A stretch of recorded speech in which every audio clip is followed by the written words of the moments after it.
কথা হবে রাজপথে, ওখানে না।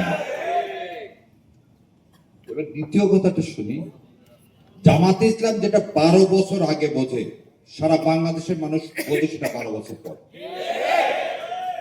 1984 সালে অধ্যাপক গোলাম আযম সাহেব এই তত্ত্বাবধায়ক ব্যবস্থার কথা বলছিলেন এবং বলেছিলেন কোন সরকারের আন্ডারে যদি নির্বাচন করা হয় সেই নির্বাচন কোনোদিন ফেয়ার হতে পারে না, সেই জন্য নির্দলীয় তত্ত্বাবধায়ক ব্যবস্থা বাস্তবায়ন করতে হবে।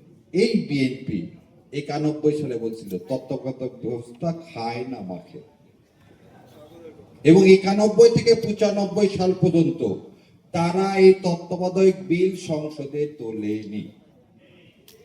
যখন আবার মাইল লাগালেন, বলে না দুষ্টের দমন, তো দুষ্ট যে তাকে তো দমন করতে হয়, সেই জন্য যখন আন্দোলন করা হলো তখন রাতের আধারে তারা তখন তত্ত্বাবধায়ক সরকার ব্যবস্থা ওই বিল এনে বাস্তবায়ন করে ভোটে হেরে গেলেন। তার মানে বিএনপির ইতিহাস হচ্ছে, বিএনপিকে ছোট বাচ্চার মতো শাসন না করলে আদর দিলেও বানরের মতো মাথায় উঠে যাচ্ছে, ও কথা শুনতে। একটা অনুষ্ঠানে দেখলাম আমার ভাই শিশির মনির এবং আমার আর এক ব্যারিস্টার ভাই, তারা স্বরাষ্ট্রমন্ত্রী ও আইনমন্ত্রীকে প্রশ্ন করছিল যে চলেন সংসদে যে কোনো জায়গায় ডিবেট করেন। আজকে আমি ডিবেট না, আজকে আপনাদের মাধ্যমে সারা দেশের কাছে প্রশ্ন রেখে যাচ্ছি, যদি এই প্রশ্নের উত্তরগুলো দেয় জুলাই সনদ বাস্তবায়ন করা দরকার না।